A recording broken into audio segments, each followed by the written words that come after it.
বাংলাদেশে এখন যে সুযোগ সুবিধা আপনারা ভোগ করতেছেন, সেই সুযোগ সুবিধার ভোগ করতে পারবেন না। এই বিদ্যুৎ আর থাকবে না, থাকবে অনেক অল্প, হয়তো 20%, যতদিন না পূর্ণাঙ্গ উৎপাদন না করা হয়েছে। ভারতের আদানির লাইন বন্ধ করে দেবে, আরও কত কি, রাশিয়ারটাও বন্ধ হয়ে যেতে পারে, সব বন্ধ হয়ে যাবে। বিদেশ থেকে ডলার আসবে না, ইউরো আসবে না, প্রবাসীদের ধরে ধরে পাঠিয়ে দেবে। অনেক কিছু, গার্মেন্টসে ক্রয় আদেশ বাতিল হয়ে যাবে।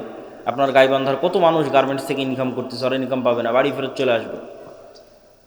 তো যখন দেখবেন যে এরকম ভয়ঙ্কর ম্যাসাকার চলতেছে, আপনি বলবেন যে রাখো তোমার দিন, রাখো তোমার ইসলাম, নামাও আবদুল্লাহকে, দরকার নাই, এর চেয়ে আগেরটাই ভালো ছিল। এটাই বাস্তবতা। তাহলে কখন ইসলামের বিজয় সম্ভব হবে?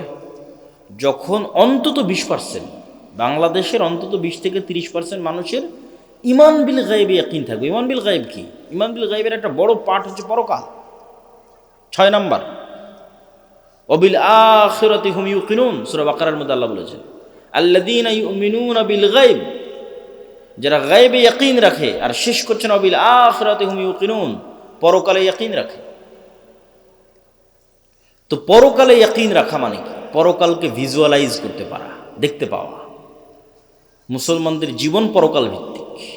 পরকালকে যতক্ষণ আপনি চোখ বন্ধ করে দেখতে না পাবেন, বারজাখী জীবনকে যতক্ষণ দেখতে না পারবেন, ততক্ষণ আপনি এই দুনিয়ার মোহ থেকে বের হয়ে আসতে পারবেন না। আর যতক্ষণ এই দুনিয়ার মোহ থেকে বের হয়ে আসতে না পারবেন, ততক্ষণ আপনাকে দিয়ে বিজয় হবে না। আল্লাহ সুবহানাহু ওয়া তাআলা কোরআন মাজিদে বলছেন, আম হাসিবতুম আন তাদখুলুল জান্নাহ ওয়ালাম্মা ইয়াতিকুম মাসালুল লাযীনা খালাউ মিন ক্বাবলিকুম মাসাতহুমুল বাসা ওয়াদ দাররা ওয়াজুলজিলু হাত্তা ইয়াকুলা রাসূলু ওয়াল্লাযীনা আমানু মাআহু মাতা নাসরুল্লাহ। জান্নাত কি তোমাদের মামার বাড়ি? জান্নাত কি তোমাদের নানির বাড়ি? এখন পর্যন্ত সেই জুলুম, সেই অত্যাচার সহ্য করলো না। যেই জুলুম, যে অত্যাচার তোমাদের পূর্বে যারা চলে গেছে তারা সহ্য করলো। তারা কি সহ্য করেছে? সূরা বুরুজে আল্লাহ বলছেন, ওয়ামা নাকামু মিনহুম ইল্লা ইউমিনু বিল্লাহিল আজিজিল হামিদ। পুরো একটা এলাকার মানুষকে আগুন জ্বালিয়ে পুড়িয়ে দেওয়া হচ্ছে, এবং ওই এলাকার মানুষেরা স্বেচ্ছায় আগুনের মধ্যে ঢুকে যাচ্ছে। তাদেরকে শর্ত দেওয়া হয়েছে, হয় ঈমান পরিত্যাগ করো, না হয় আগুন রেডি আছে। তাহলে একটা পুরো সুন্দরগঞ্জের সকল মানুষ স্বেচ্ছায় কিভাবে আগুনে পুড়ে মারা যেতে পারে? একটাই রাস্তা আছে। সুন্দরগঞ্জের মানুষ যেদিন দেখতে পাবে সামনে যে আগুনটা জ্বলতেছে, এটা জান্নাত। এটা কিসের আগুন? এটা জান্নাত। আর পিছনে আমার বাড়িতে যে লাইট, ফ্যান, বিদ্যুৎ, এসি চলতেছে, ওখানে তো জাহান্নামের আগুন জ্বলতেছে। এই ইয়াকিন ছাড়া সম্ভব নয়। আসহাবুল উখদুদের এই ইয়াকিন ছিল, তারা স্বেচ্ছায় আগুনে চলে গেছে, কেন? ওই আগুনের মধ্যে ওরা জান্নাত দেখতে পাচ্ছিল। আর ওদের বাড়িতে ঘরে ওরা জ্বলন্ত জাহান্নামের আগুন দেখতে পাচ্ছিল। এটাই ইয়াকিন, এটাই পরকালের উপর ইয়াকিন। অন্তত 20% মানুষের এই লেভেলের যতক্ষণ ঈমান না হবে, ততক্ষণ ইসলামের বিজয় হবে না। মুসলমানেরা জোর করে টেনে নামাবে, কেননা পরকালমুখী চিন্তা ছাড়া ইসলামের বিজয় সম্ভব না। বস্তুবাদী চিন্তা দিয়ে ইসলাম কোনোদিন বিজয় হবে না। বস্তুবাদ তো ধোঁকা, আপনাকে গোলাম বানানোর ধোঁকা, আপনার দিনকে ছিনিয়ে নেওয়ার ধোঁকা। সম্মানিত বুঝছে, এই জন্য ঈমান বিল গায়বে ইয়াকিন লাগবে। তারপরে দুনিয়াতে কি করতে হবে? দুনিয়াতে দুটো জিনিসের মাধ্যমে নেতা তৈরি হয়। একটা হচ্ছে জ্ঞান এবং শিক্ষা, আর একটা হচ্ছে সত্যবাদিতা এবং ন্যায়পরায়ণতা। এই দুইটার মাধ্যমে নেতা তৈরি হয়, নেতা তৈরির কারখানা। ন্যায়পরায়ণতার আমানতদারিতা যেন মুসলমানদের মধ্যে না থাকে, এই জন্য মুসলমানদের উপর চাপিয়ে দেওয়া আছে গণতন্ত্র। গণতন্ত্র হচ্ছে গোলাম তৈরির কারখানা। কেন? গণতন্ত্রের কালচারই এমন যে ওখানে আপনাকে মিথ্যা বলতে হবে। গণতন্ত্রের কালচারই এমন, ওখানে আপনাকে 2 নম্বরই করতে হবে, ধোঁকাবাজি করতে হবে। অন্য দলের সাথে তো বহু দূরে থাক, একই দলের একই আসনের মনোনয়ন প্রার্থী একজন আর একজনের বিরুদ্ধে যদি 2 নম্বরই না করে, তো মনোনয়নে নিয়ে আসতে পারবে না। তাহলে এই যে 2 নম্বরই কালচারের মধ্যে দিয়ে যেন বড় হয়, এই জন্য গণতন্ত্র চাপিয়ে দেওয়া। তাহলে কি হবে? তাহলে 300টা যে এমপি আসতেছে, 300 এমপি 2 নম্বরই রাস্তা অবলম্বন করে আসতেছে। তাহলে এরা 300 জন আপনাদের কাছে এমপি, কিন্তু আল্লাহর কাছে গোলাম, কৃতদাস। এরা টাকার কাছে বিক্রি হয়ে যাবে, কেন? ওদেরকে ওই কালচারের মধ্যে বড় করা হয়েছে।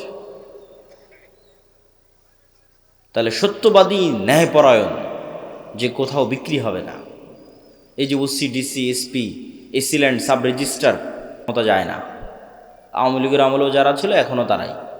এটা সরকারি চাকরি, যতক্ষণ রিটায়ার্ড না হয়েছে ততক্ষণ যাবে না। পুলিশ বলেন, আর্মি বলেন, জজ বলেন, বিচারক বলেন, সব। তো এরা তো আমরা আপনারাই, এরা তো বাইরের কেউ নয়। এরাই যদি বলে যে আজ থেকে সত্যবাদী হলাম, ন্যায়পরায়ণ হলাম, একদিনে দেশে 80% ইসলাম কায়েম হয়ে যাবে। কিন্তু ভুল হচ্ছে আমরা মানুষকে বুঝাতে পারিনি যে এটা ইসলাম। মানুষ মনে করে নিয়েছে যে সবাই মিলে যদি আমরা বোরখা পরি তাহলে ওটাই হয়তো শতভাগ ইসলাম। ওটা অবশ্যই ইসলাম। আমরা সবাই মিলে যদি মসজিদে যাই তাহলে এটাই শতভাগ ইসলাম, অবশ্যই ওটা ইসলাম। কিন্তু আমরা সবাই মিলে মসজিদেও গেলাম, সবাই মিলে বোরখাও পরলাম, কিন্তু আবার একজন আর একজনের টাকা মেরেও নিলাম। তাহলে আমরা এখনো বুঝিনি যে ইসলাম কি, এইটা এখনো বুঝিনি। কেন? এক কালবে আল্লাহর ঈমান আর আমানতের খেয়ানত একত্রিত হতে পারে না। লা ঈমান আল ঈমান লা আমানাত লাহু। ফলত মানুষকে আমরা বুঝাতেই পারিনি। আমি যে বললাম যে আজকে OC, DC, SP, AC land, sub registrar এরা যদি শতভাগ শতার ন্যায়পরায়ণ হয়ে যায় তো 80% ইসলাম কায়েম হয়ে যাবে, এটা কেমনে বললাম? কেননা রাষ্ট্রে ইসলামের ট্রাম্প কার্ডই হচ্ছে, রাষ্ট্রে ইসলামের বিজ্ঞাপনই হচ্ছে ন্যায়, ন্যায়পরায়ণতা, ন্যায় বিচার, সত্যবাদিতা। এটা মোহাম্মদ সাল্লাল্লাহু আলাইহি ওয়াসাল্লাম মার্কেটিং করে গেছে ঈসা আলাইহিস সালামের জন্য, যে ঈসা আলাইহিস সালামের পূর্বে পৃথিবী জুলমে ভরা থাকবে। ঈসা আলাইহিস সালাম না আসা পর্যন্ত কিয়ামত কায়েম হবে না। লা তাকুমুস সাআহ হাত্তা ইয়ানজিল ঈসা ইবনে মারইয়াম। ঈসা ইবনে মারইয়াম যতক্ষণ অবতীর্ণ না হয়েছে কিয়ামত হবে না। আর ঈসা ইবনে মারইয়াম অবতীর্ণ হয়ে কি করবে জানো? সারা পৃথিবীতে ন্যায় প্রতিষ্ঠা করবে। আল্লাহু আকবার। এটা ব্র্যান্ডিং। রাসূল সাল্লাল্লাহু আলাইহি ওয়াসাল্লাম এটা বলেনি যে ঈসা ইবনে মারইয়াম অবতীর্ণ হয়ে সারা পৃথিবী সব মানুষকে বাধ্যতামূলক সালাত আদায় করাবেন। মানুষ সালাত আদায় করবেই, কিন্তু রাষ্ট্রে ইসলামের ব্র্যান্ডিং কি? রাষ্ট্রে ইসলামের ব্র্যান্ডিং হচ্ছে ন্যায়। তো ওই OC, DC, SP, AC land, sub registrar এরা এমন ইসলাম বুঝলো যে এরা এখন মানুষের টাকা মেরে নিয়ে হজ করে, ঘুষ নিয়ে মসজিদে দান করে, প্রশ্ন ফাঁসের টাকা দিয়ে মাদ্রাসায় দান করে। তাহলে আমরা কি ইসলাম বুঝালাম বলেন মানুষকে? এটার সাথে যে ইসলামের কোনো সম্পর্ক নাই, এটা যে মুনাফিকি, এটা তো আমরা বুঝাতে পারলাম না। এইটার তো দিনের সাথে ঠাট্টা আছে, এটা তো মুনাফিকি আছে। ধরেন একজন মানুষ হারাম নয় হালাল টাকা দিয়ে দান করল, একজন মানুষ 5 ওয়াক্ত সালাত জামাতে মসজিদে আদায় করলো, রাতে তাহাজ্জুদের সালাত আদায় করলো, তবুও ওই রাতে তাহাজ্জুদ সালাত আদায়কারীর চেয়ে আর আল্লাহর রাস্তায় হালাল টাকা দানকারীর চেয়ে ওসি যদি শুধু তার নিজ চেয়ারে বসে ন্যায় প্রতিষ্ঠা করতে শতভাগ, ওইটা বেশি নেকির কাজ ছিল। এইটাই তো বুঝাতে পারলাম না। এটা রাসূল সাল্লাল্লাহু আলাইহি ওয়াসাল্লামের হাদিস, সাবআতু ইউযিল্লুহুমুল্লাহু ইয়াওমা লা যিল্লা ইল্লা যিল্লুহু। 7 শ্রেণীর মানুষকে আল্লাহ আরশের ছায়া দিবেন, তার 1 নম্বরে জায়গা দেওয়া আছে ন্যায়পরায়ণ, দায়িত্বশীল। বাকি নামাজি, দানকারী এদেরকে 2, 3, 4 জায়গা দেওয়া আছে। আর 1 নম্বরে জায়গা দেওয়া আছে যে নিজ দায়িত্বে শতভাগ ন্যায়পরায়ণ।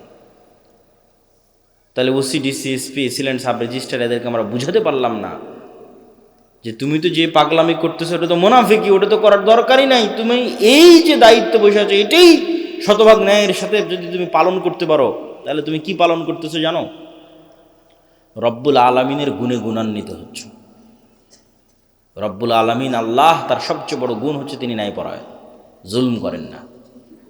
মানুষ হয়ে তুমি মানুষের উপর শতভাগ ন্যায় করতেছো, দিস ইজ এ মিরাকল। মানুষ হয়ে তুমি রব্বুল আলামিনের যে গুণ, যে উনি কারো উপর জুলুম করবেন না, সেটা তুমি বাস্তবায়ন করছো। এটা অনেক মহৎ গুণ, বিশাল গুণ, কিন্তু এটা আমরা মানুষকে বুঝাতে পারলাম না। ইসলাম কি এটা মানুষকে বুঝাতে আমরা ব্যর্থ। তাহলে সত্যবাদিতা, ন্যায়পরায়ণতা ছাড়া নেতা হওয়ার কোনো সুযোগ নাই। আর সত্যবাদী, ন্যায়পরায়ণ মানুষ যেন বের না হয়ে আসে, এই জন্য গণতন্ত্র। এই গণতন্ত্রের ফাঁক দিয়ে যদি কেউ সত্যবাদী, ন্যায়পরায়ণ বের হয়েও আসে, তাহলে ওসমান হাদির মতো গুলি করে হত্যা করা হবে। কেন? ওটার ওজন বহন করতে পারবে না রাষ্ট্র। আধিপত্যবাদী শক্তি ওইটার ওজন বহন করতে পারবে না। আর শিক্ষা এবং জ্ঞান, আল্লাহ পৃথিবীকে যেই ফাংশনের উপর তৈরি করেছেন, সেই ফাংশনের মধ্যে এইটাই আছে যে শিক্ষা এবং জ্ঞানের বাটন যে চাপ দিবে সে নেতা হবে। এখন সুন্দরগঞ্জের যুবকেরা যদি সব free fire, PUBG, TikTok, IPL, BPL এগুলো নিয়ে ব্যস্ত থাকে, সময় নষ্ট করে, মদ, জুয়া, গাঞ্জা নিয়ে ব্যস্ত থাকে, আর ইউরোপ আমেরিকার ইহুদি খ্রিস্টানের সন্তানেরা যদি জ্ঞান অর্জন করে, তো আল্লাহ বলবে না এই ইহুদি খ্রিস্টান তোদের নেতা বানাবো না, আমার সুন্দরগঞ্জে কিছু মদখোর, জুয়াখোরকে নেতা বানাবো। এটা আল্লাহ করবেন না। আল্লাহ নিজের তৈরি করা রুলস ভাঙ্গেন না। ওই ইহুদি খ্রিস্টানের নেতা হয়ে যাবে।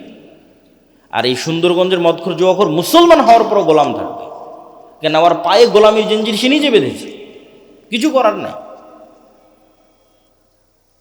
আল্লাহ এই সিস্টেম তৈরি করেছে যে জ্ঞানে নেতা হওয়া যায়। কেন বলেন তো? আল্লাহ নিজে সবার চেয়ে জ্ঞানী। আদম আলাইহিসসালাতু ওয়াসসালামকে জ্ঞান দিয়ে আল্লাহ সম্মান দিয়ে ফেরেশতা এবং জিন দিয়ে সিজদা করিয়েছে। ইবলিস করেনি, ইবলিস বোঝেইনি, ইবলিসের প্রশ্নই ভুল। ইবলিস প্রশ্ন করেছে আমি তো আগুনের তৈরি। আরে পাগলা, আগুনের তৈরি আর নূরের তৈরি এগুলো তো কথা নয়, জ্ঞান তো তোমার চেয়ে বেশি। আদম আলাইহিসসালাতু ওয়াসসালামকে জ্ঞান দেওয়া হয়েছে তোমার চেয়ে বেশি, নাহলে তোমার আগুনের চেয়ে নূরের তৈরি ফেরেশতা তো আরও শ্রেষ্ঠ। নূরের তৈরি ফেরেশতা কি জন্য সিজদা করতেছে, আর তুমি আগুনের তৈরি হয়ে কি বলতে চাও, কি বুঝাতে চাও? জ্ঞানই শ্রেষ্ঠত্ব, জ্ঞানই ক্ষমতা। আল্লাহ তলুতকে যখন নেতা বানালেন তখন বলছেন বাসতাতান ফিল ইলমি ওয়াল জিসম, আমি তলুতকে নেতা বানিয়েছি জ্ঞানের জোরে, জ্ঞানের ক্ষমতায়। কিন্তু আজ মুসলমানদের সাথে জ্ঞানের কোনো সম্পর্ক নেই, বই পুস্তক পড়ার কোনো সম্পর্ক নাই। তাহলে কিভাবে নেতা হবেন? গোলামির জিঞ্জির তো আমরা আমাদের পায়ে নিজেরাই বেঁধেছি। এবার কল্পনা করেন যে 500 জন যদি এমন যুবক তৈরি হয়, যে 500 জন যুবক শতভাগ তাওহীদে বিশ্বাসী, শতভাগ ঈমান বিল গায়বে ইয়াকিন রাখে, মানে পরকাল দেখতে পায়, বস্তুবাদী নয়, আবার জ্ঞানে সর্বোচ্চ। আবার জ্ঞান টাকা দিয়ে কিনে নেওয়া যায় না। কত ডাক্তার, ইঞ্জিনিয়ার নেবেন, অনেক জ্ঞান অর্জন করেছে, পিএইচডি ডিগ্রিধারী, একটা 1 লাখ, 5 লাখ, 1 কোটি টাকার জন্য স্বাক্ষর বিক্রি করে দিচ্ছে। বন্দরে বসে আছে, চিটাগাং বন্দরে, মেডিকেলগুলোতে বসে আছে, গাড়ি হাতিয়ে দিবে, কোম্পানির ওষুধ লিখবে। ও কি জ্ঞানী নয়? জ্ঞানী, কিন্তু ওর জ্ঞানকে বিক্রি করে দিয়েছে, ন্যায়পরায়ণ নয়। তাহলে কল্পনা করেন যে 500 এরকম যুবক তৈরি হয়েছে যারা সর্বোচ্চ ডাক্তার, সর্বোচ্চ ইঞ্জিনিয়ার, কিন্তু বিক্রি হয় না, কেউ কিনতে পারে না ওদেরকে। ন্যায়পরায়ণ, সত্যবাদী, আবার তাওহীদে সর্বোচ্চ, শতভাগ তাওহীদে বিশ্বাস রাখে, আবার ঈমান বিল গায়বে ইয়াকিন রাখে। এদেরকে পরাজিত করবে এরকম কোনো শক্তির জন্মই হয়নি পৃথিবীতে। কিন্তু হ্যাঁ, এরকম 500 যুবক তৈরি হয়ে গেলে তারা পৃথিবীর জন্য, সাম্রাজ্যবাদী শক্তির জন্য হুমকি। তখন তারা এদেরকে ধ্বংস করতে চাইবে, হত্যা করতে চাইবে। আর যখন ধ্বংস এবং হত্যা করতে চাইবে তখন আল্লাহর সাহায্য লাগবে। আল্লাহর সাহায্য ছাড়া মুসলমানদের বিজয় আগেও কোনো দিন হয়নি, পরেও কোনো দিন হবে না। দুনিয়ার শক্তিতে মুসলমানদের বিজয় হয় না। দুনিয়ার শক্তি চেষ্টার অংশ। বিজয় হয় কি দিয়ে? একটু কথা বলেন তো, কি দিয়ে বিজয় হয়? আল্লাহর সাহায্য দিয়ে বিজয় হয়। তা আল্লাহর সাহায্য কেমনে পাবেন? আল্লাহর সাহায্য পাওয়ার জন্য 2টা বড় মাধ্যম আছে, প্রযুক্তি আছে, অস্ত্র আছে আল্লাহর সাহায্য পাওয়ার। একটা সালাত আর একটা জিকির। 5 ওয়াক্ত সালাতের তো লাগবেই। 5 ওয়াক্ত সালাতের পরে আরও একটা সালাত খুবই পাওয়ারফুল, এটা হচ্ছে রাতের সালাত। আর জিকির তো আছেই, কিন্তু জিকিরের মধ্যে একটা জিকির খুবই পাওয়ারফুল, এটা হচ্ছে সকাল সন্ধ্যার জিকির। কিন্তু এই সালাত এবং এই জিকির কেন পাওয়ারফুল, এই সালাত এবং জিকির দিয়ে কেমনে আল্লাহর সাহায্য আসবে, এটা একটু বুঝে তারপরে আমাদেরকে সামনের দিকে আগাতে হবে। দেখেন, এখান থেকে ঢাকা অথবা আমেরিকা অথবা রাজশাহীতে কোনো ভালো টিচার যদি থাকে, তার সাথে আপনি অনলাইনে ক্লাস করতেছেন লাইভ, অথবা অনলাইনে ফোনে কথা বলতেছেন লাইভ। তো এই যে অনলাইনে ফোনে লাইভ কথা বলতেছেন, লাইভ ক্লাস করতেছেন, লগ ইন করে পাসওয়ার্ড দিয়ে, তো হাজার হাজার কিলোমিটার দূরে থাকা টিচারের মুখোমুখি হয়েছেন ইন্টারনেট দিয়ে, জুম দিয়ে, হোয়াটসঅ্যাপ দিয়ে। তো এইটা যে প্রযুক্তি, এই প্রযুক্তির চাইতেও লক্ষ কোটি গুণ টপ লেভেলের প্রযুক্তি হচ্ছে আমি দুনিয়াতে বসে আছি আর আমার সাথে 7 আসমানে থাকা রব্বুল আলামিন লাইভ কানেক্টেড হবেন। ওটা হচ্ছে সালাত। রব্বুল আলামিনের সাথে, রব্বুল আলামিন 7 আসমানে, আরশে, আমি দুনিয়ায়, কিন্তু মুখোমুখি হব লাইভ, সরাসরি কথা হবে। ওটার প্রযুক্তি সালাত, ওটার জন্য সালাতে দাঁড়াতে হবে, সিস্টেম ওইটা, ফরম্যাট ওইটা, যেটা আমার পূর্বের বক্তা বলছিলেন, এটা গায়েবে নির্ধারিত ফরম্যাট, লাউহে মাহফুজে নির্ধারিত ফরম্যাট। সেম হুবহু ওই ফরম্যাট যখন আপনি ধারণ করবেন কানেকশন তৈরি হয়ে গেছে। ফরম্যাটে উল্টাপাল্টা হয়ে গেলে কানেকশন হবে না, নেটওয়ার্ক কাজ করবে না, অ্যাক্টিভ হবে না, ফাংশন করবে না। এই জন্য ফরম্যাট হুবহু ওই রকমই থাকা লাগবে, যেমনটা লাউহে মাহফুজে, লাউহে মাহফুজ থেকে জিব্রাইল, জিব্রাইল থেকে মোহাম্মদ সাল্লাল্লাহু আলাইহি ওয়াসাল্লাম, মোহাম্মদ সাল্লাল্লাহু আলাইহি ওয়াসাল্লাম থেকে কোরআন এবং হাদিসে। তো কোরআন এবং হাদিসে যেভাবে ফরম্যাট দেওয়া আছে ওটাই হতে হবে। তাহলে ওই ফরম্যাট দিয়ে আপনি এখন জমিনে বসে থেকে রব্বুল আলমিনের সাথে কানেকশন হবে। ঠিক যেমন আমরা আমাদের মোবাইলের পাসওয়ার্ড ওপেন করতেছি ফিঙ্গারপ্রিন্ট দিয়ে, ফেস ভেরিফিকেশন দিয়ে। ওই ফেস ভেরিফিকেশন যখন নেয় তখন বলে ডানে তাকাও, বামে তাকাও, উপরে তাকাও। তাহলে পুরো ফেসটা নেয়, পুরো ফেসটা মোবাইলের কাছে থাকলো, পরে যখনই আমার ফেসটা দেখে চিনতে পারে, সাথে সাথে খুলে যায়। তো আজকের যুগে, আধুনিক যুগে অনেক দরজা আছে, দেখবেন ফিঙ্গারপ্রিন্ট দিয়ে দরজা ওপেন হয়।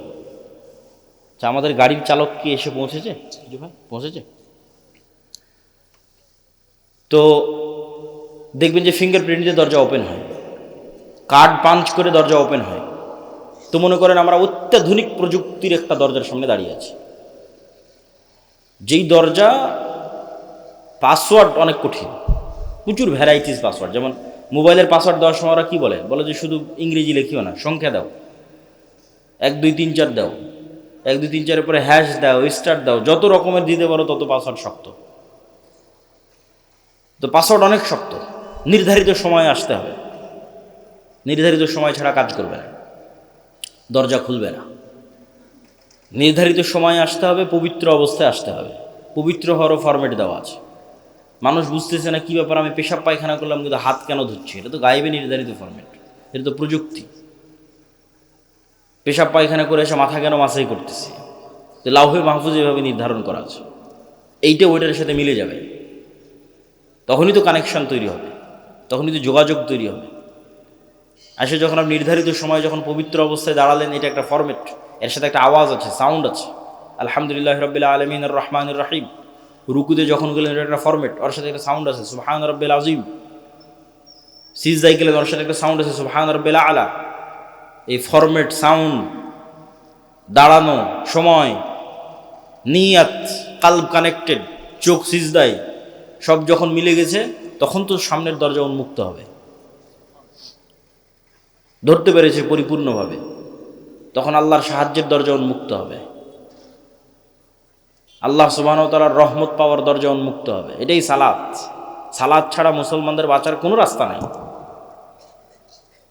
সালাত ছাড়া মুসলমানদের মুক্তির কোনো রাস্তা নাই। কেন? 7 আসমানের সাথে যোগাযোগই হবে না, 5 ওয়াক্ত সালাতে যে নেওয়ার নামই নাই, গন্তিতেই নাই, আল্লাহর কাউন্টের মধ্যেই নাই। তো ওকে দিয়ে কী কাজ হবে? ওর ভোটেরও কোনো দাম নাই, ওর মিছিলেরও কোনো দাম নাই, ওর তাকবীরেরও কোনো দাম নাই, ভ্যালুলেস। 16 কোটি বেনামাজি ভোট দিয়ে যদি বলে ইসলাম বিজয় করবে, এটা মিথ্যা কথা। তা আল্লাহর খাতাতে নাই কিসের ইসলাম? তো 7 আসমানের সাথে যতক্ষণ সম্পর্ক না থাকছে, রব্বুল আলামিনের সাথে যতক্ষণ কানেকশন না থাকছে, ততক্ষণ এইটা দিয়ে আল্লাহ সুবহানাহু ওয়া তাআলার সাহায্য আসবে না, ইসলামেরও বিজয় হবে না। নিজের ব্যক্তি স্বার্থ আদায় হতে পারে, নিজের দুনিয়াবি কিছু লাভ লোকসান হতে পারে, ইসলামের নয়। এই জন্য সালাত ছাড়া কোনো রাস্তা নাই, মুসলমানকে সালাত আদায় করতেই হবে। এই জন্য রাসূলুল্লাহ সাল্লাল্লাহু আলাইহি ওয়াসাল্লাম সূর্যগ্রহণের সালাত, চন্দ্রগ্রহণের সালাত, বৃষ্টি প্রার্থনায় সালাত, যুদ্ধের মধ্যে সালাত।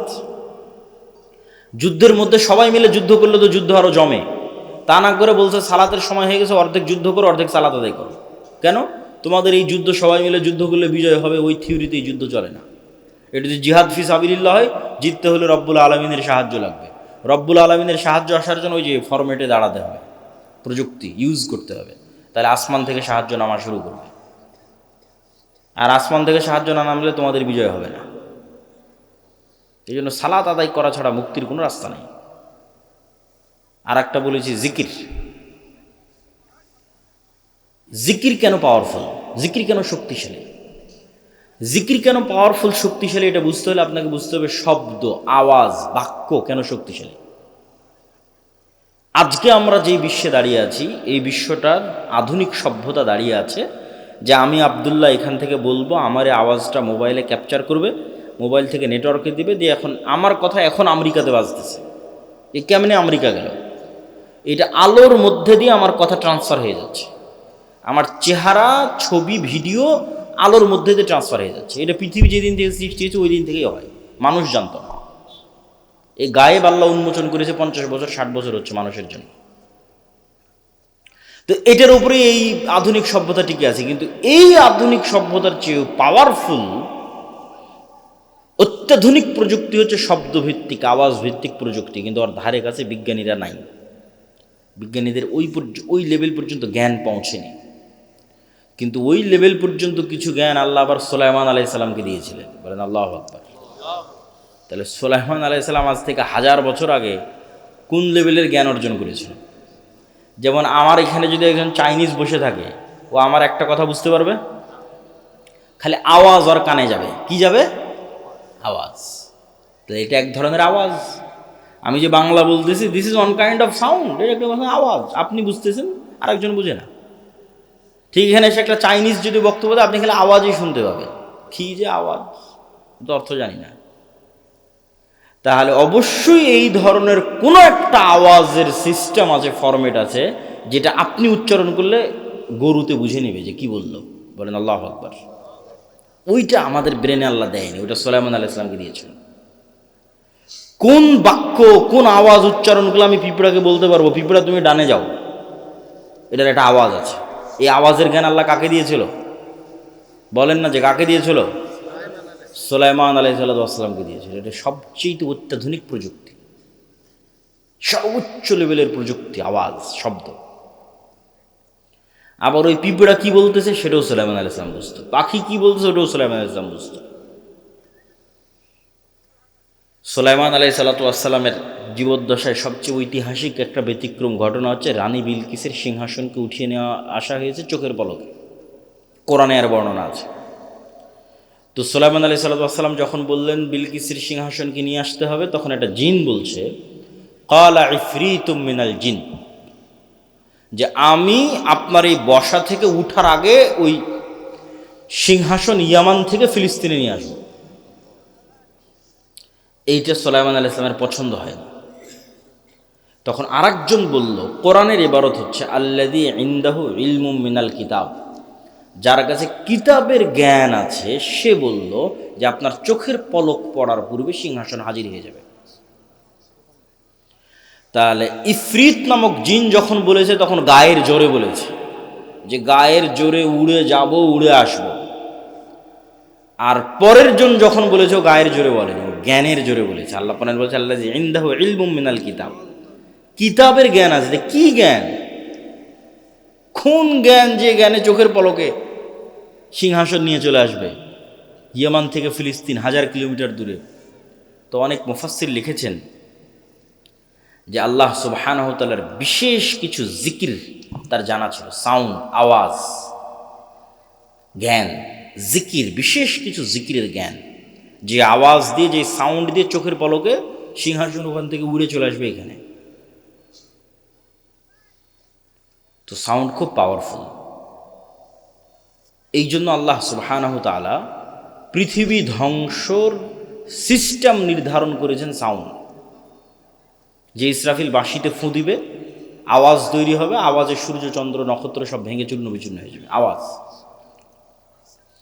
মানুষ, ফেরেশতা, জিন সব মরে যখন সাফ, কুল্লু মান আলাইহা ফান ওয়া ইয়াবকা ওয়াজহু রাব্বিকা যুল জালালি ওয়াল ইকরাম, তখন আল্লাহ যদি পুনরুজ্জীবন করতে চাই, ইসরাফিলকে আবার নতুন করে সৃষ্টি করে ইসরাফিলের মুখে বাঁশি দিয়ে আওয়াজ দিতে বলবে, আওয়াজে সব কবর থেকে বের হয়ে আসবে। তাহলে ধ্বংসের সিস্টেমও আওয়াজ, পুনরুত্থানের সিস্টেম আওয়াজ।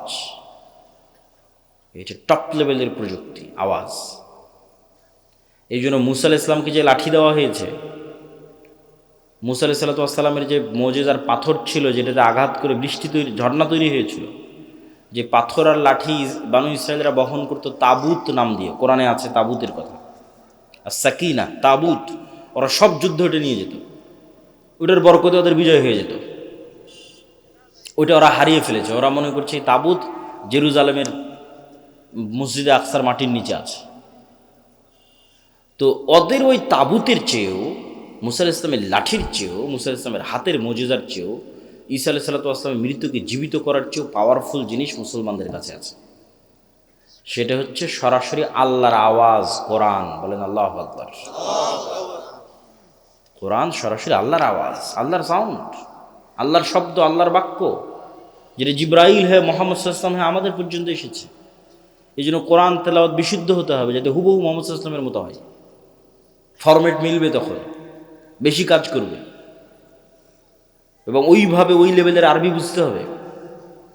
এটাই মুসলমানদের সবচেয়ে বড় সম্পদ, সবচেয়ে বড় প্রযুক্তি, যার সামনে পৃথিবীর কোনো শক্তি টিকতে পারবে না। কেন? এটা সরাসরি আল্লাহর আওয়াজ, আল্লাহর শব্দ, আর সবচেয়ে পাওয়ারফুল হচ্ছে শব্দ, সবচেয়ে পাওয়ারফুল হচ্ছে আওয়াজ। এই জন্য শ্রেষ্ঠতম জিকির হচ্ছে পবিত্র কোরআন।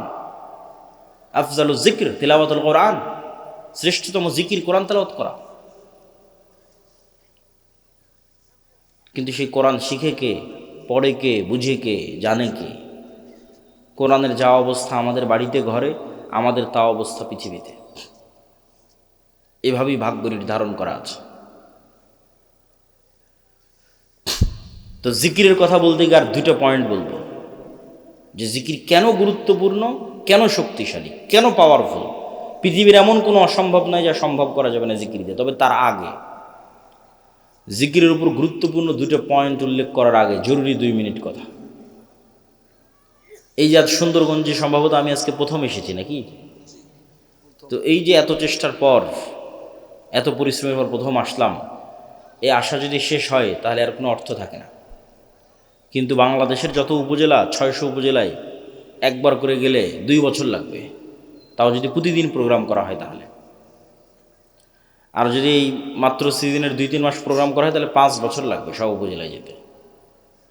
তাহলে আপনাদের সাথে আমাদের যোগাযোগ থাকবে কিভাবে? যোগাযোগ থাকার মাধ্যম হচ্ছে মাসিক আল ইতিসাম। যোগাযোগ থাকার মাধ্যম হচ্ছে এই যে আজকে যে আলোচনা করলাম, এটা পুরোটাই এই বইয়ে লেখা আছে, আল্লাহর পথে যাত্রা। এটা সব দাওয়াত সেন্টার, মসজিদ, মাদ্রাসা, স্কুল, কলেজে রেখে প্রতি সপ্তাহে অন্তত একদিন 1-2 পৃষ্ঠা করে পাঠচক্র করতে হবে। এটা মুসলমানদের মুক্তির রোডম্যাপ হিসেবে লেখা 1 নম্বর বই। 2 নম্বর আর একটা বই আসবে পূর্ণাঙ্গ বিপ্লবের জন্য, যে একদল মুসলমান প্রস্তুত হবে, তারা কি করবে, কি কাজ তাদের, সেটাকে দার্শনিক অ্যাঙ্গেল থেকে, ভিন্ন অ্যাঙ্গেল থেকে, পবিত্র কোরআন এবং হাদিসের মাধ্যমে, দলিলের মাধ্যমে, গায়েবের বিষয়গুলোর উপর ফোকাস দিয়ে লেখা আছে। শয়তান, ফেরেশতা, রূহ, নফস, ইমান বিল গায়েব, জিকির, সালাত, এগুলোর উপর ফোকাস দিয়ে লেখা আছে। তো আমাদের বই পুস্তক এবং মাসিক আল ইতিসাম, এগুলো আপনাদের সাথে, আমাদের সাথে আপনাদের স্থায়ী সম্পর্ক ধরে রাখবে। 2 নম্বর হচ্ছে মক্তব। বুড়া মানুষদের বিপ্লব হবে না, বেশিরভাগই বৃদ্ধ মানুষ বসে আছে। বিপ্লবের জন্য নতুন প্রজন্ম লাগবে। এই নতুন প্রজন্মকে কোথায় পাবেন? মাদ্রাসায় আছে 2% করে, মাদ্রাসায় আসে 2%। সারা বাংলাদেশের যত স্টুডেন্ট, 2% মাদ্রাসা। তাহলে 98% স্টুডেন্টকে ধরতে হলে মসজিদে যেতে হবে। প্রত্যেক গ্রামের মসজিদে ওই এলাকার শতভাগ মুসলমানের সন্তানকে মক্তবে নিয়ে আসতে হবে। এটাই আন্দোলন, এটাই মুভমেন্ট। এরাই ভবিষ্যৎ ওসিডিসি এসপি হবে। এদের মাথার মধ্যে ছোটোবেলায় এই আকিদা, এই বিশ্বাসগুলো দিয়ে দিতে হবে। যাদের কাজ কি, সত্যবাদিতা, ন্যায় পরায়ণতা কি, শিক্ষা জ্ঞান কি, শতভাগ তাওহীদ কি, ঈমান বিল গায়বি ইয়াকিন কি। এই জন্য মক্তব লাগবে। মক্তবের সিলেবাস আমারই লেখা। আমাদের দাওয়ায়ে ইল্লাহর যে মক্তব চলে, উসমানী কায়দা আছে, আদর্শ শিক্ষা আছে, তালিমউদ্দিন আছে। প্রায় 700 মসজিদের উপর মসজিদের ইমামেরা আমাদের কাছে ট্রেনিং নিয়েছে, এবং আমার ধারণা যারা ট্রেনিং নিয়েছে তারা আগের চেয়ে এখন ভালো পড়ায় এবং বাচ্চাদেরকে ভালো শেখায়, আলহামদুলিল্লাহ। এই সকল মক্তবের উপর একটা আমাদের প্রতিযোগিতা আয়োজন হচ্ছে এনটিভিতে, যেটা তো অনেক খরচ। মক্তবের স্টুডেন্টরা টিভিতে যাবে, সেই উদ্যোগে এই অনুষ্ঠান আয়োজন হচ্ছে। তো অত্র অঞ্চল, পুরো সুন্দরগঞ্জ আশপাশে যত বেশি পারা যায় মক্তবের শিক্ষকদের ট্রেনিং দেওয়ানো, এটা আপনাদের কাজ। যাতায়াত খরচও লাগে না, থাকা খাওয়া লাগে না।